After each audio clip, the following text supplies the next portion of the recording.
माना जाता है कि भारत के संविधान में ऐसा कुछ है नहीं कि विदेशी नागरिक प्राइम मिनिस्टर ना बन सके, तो फिर इतना ये विवाद क्यों सोनिया गांधी को लेकर?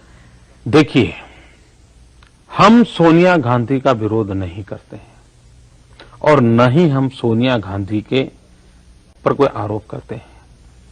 वो भारत के एक परिवार की बहू है, उनका स्वागत है। भारत के 2 बेटों की वो मां है, उनका स्वागत है। भारत के एक पूर्व प्रधानमंत्री की विधवा है, उनका सम्मान है। सोनिया जी के प्रति हमारे मन में कोई द्वेषभाव नहीं है, इसलिए चर्चा सोनिया जी के संदर्भ में करना मैं उचित नहीं मानता हूं। लेकिन इस देश ने यह जरूर तय करना है, हिंदुस्तान ने आज, क्या भारत जैसे देश ने उसका राष्ट्रपति, उपराष्ट्रपति, प्रधानमंत्री, सेना का मुखिया, जुडिशरी का मुखिया, ये जो प्रमुख पद है, क्या इन प्रमुख पदों पर कोई विदेशी मूल का व्यक्ति होना चाहिए या नहीं होना चाहिए? और मुझे लगता है कि देश में आज समय आ गया है। जब संविधान निर्माताओं ने संविधान बनाया तब उन्होंने सोचा ही नहीं होगा कि जो कांग्रेस महात्मा गांधी विदेशी चले जाओ के नारे लगा करके काम कर रही थी, वही कांग्रेस विदेशी को लाओ का काम मंत्र पढ़ेगी, ये होगा, वो मानते ही नहीं थे, इसलिए उन्होंने सोचा नहीं था। लेकिन अब कांग्रेस इसी हालत में तुली है कि 100 करोड़ देश के पास कोई नेता नहीं है। और ये देश के स्वाभिमान का सवाल है, ये राजनीति का सवाल नहीं है कि क्या मेरे आजाद देश जो अंग्रेजों को यहां सर रहा है, गोरी चमड़ी के लोगों को हटाया, उस देश का अपना कोई प्रधानमंत्री नहीं हो सकता है क्या? इसलिए देश के स्वाभिमान की लड़ाई है ये। उसको राजनीति या सोनिया एक व्यक्ति के साथ जोड़ना उचित नहीं होगा। दूसरी बात है, संविधान के अंदर यह भी लिखा हुआ है कोई भी व्यक्ति किसी से शादी कर सकता है, ये हमारे संविधान में लिखा है। लेकिन आपको जानकर के आश्चर्य होगा कि हिंदुस्तान की सेना का जवान या सेना का कोई भी अफसर या हमारे डिप्लोमेट्स के नाते एक्सटर्नल अफेयर्स मिनिस्टर में काम करने वाले कोई भी सरकारी मुलाजिम, अगर वे किसी विदेशी मुल्क की व्यक्ति से शादी करते हैं तो उनको पहले परमिशन लेनी पड़ती है।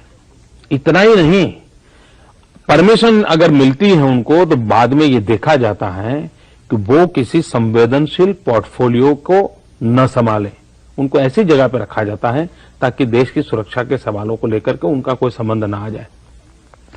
अब ये देश के जवान की देशभक्ति पे कोई आशंका नहीं है, लेकिन देश हित में सब सोचना पड़ता है। अगर देश के एक जवान को पत्नी भी विदेशी लाने के लिए रोक है, तो क्या एक विदेशी महिला को देश का प्रधानमंत्री बना देना और हिंदुस्तान की सारी फाइलें उनके सामने खोल देना, ये कौन सी सुरक्षा का विषय है?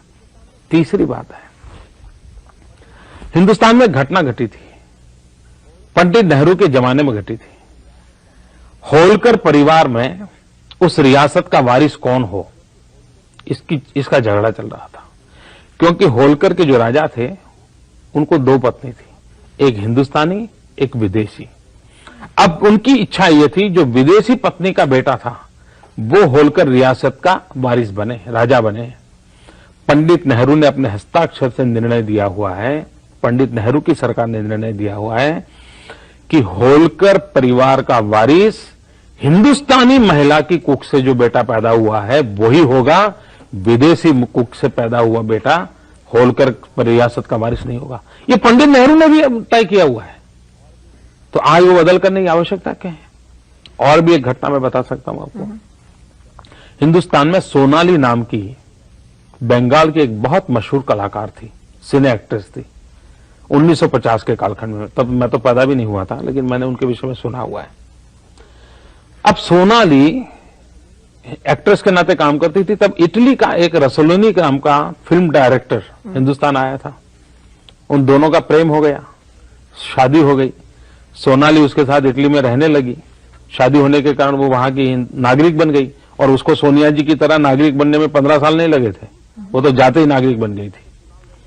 अब 20 साल के बाद उसको चुनाव लड़ने का मन कर गया, तो इटली के अंदर किसी शहर के एक म्युनिसिपैलिटी का चुनाव था, ये सोनाली उस म्युनिसिपैलिटी के चुनाव में उम्मीदवार बनी। आपको जानकर यह आश्चर्य होगा कि उसका नॉमिनेशन कैंसिल किया गया। इस बात पे कैंसिल किया गया कि वो इटली की नागरिक तो हैं, लेकिन इटालियन नहीं है, वो मूल इटली की नहीं है, वो हिंदुस्तान की है, इसलिए वो वहां की म्युनिसिपैलिटी का चुनाव नहीं लड़ सकती। तो सोनाली के लिए तो इटली के अंदर ये दरवाजे बंद, और हिंदुस्तान में आप किसी को प्रधानमंत्री बनाने पर तुले हुए हो। तो जवाब कांग्रेस को देना पड़ेगा। और इसलिए मैं कहता हूं, और ये जो सोनिया जी का देशी विदेशी मामला है ना, वो कांग्रेस वाले ज्यादा चलाते हैं।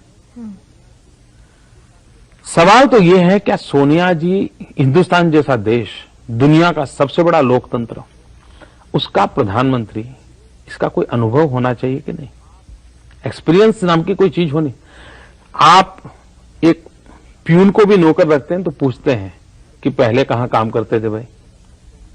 घर के अंदर बर्तन साफ करने वाले को रखते हैं तो भी पूछते हो कि पहले कहीं काम किया है क्या? वो भी है। आप क्लार्क रखते हो, कैमरामैन रखते हो, किसी को भी रखते हो तो पूछते हो।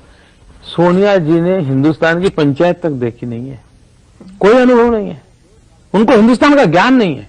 और मैं पिछले 1.5 साल से कांग्रेस के लोगों को एक चैलेंज करता रहता हूं कि भैया सोनिया जी मंच पे आकर के, मेरी एक शर्त रहती है कि बिना कागज वो आए। वो कागज पढ़ती रहती किसी का लिखा हुआ।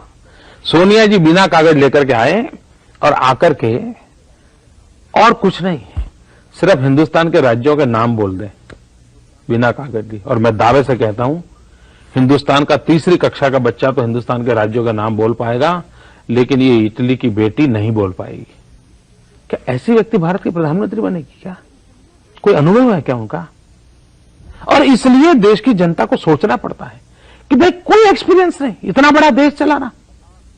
और उनके सामने अटल जी देखो, 50 साल से देश की राजनीति में है, कोई समस्या ऐसी नहीं है जिसके साथ वो जुड़े न हो। 35 साल से संसद में बैठे, विपक्ष में रहे हैं, और कितना ऊंचा व्यक्तित्व है। तो सवाल कांग्रेस को, देश की जनता को जवाब देना पड़ेगा।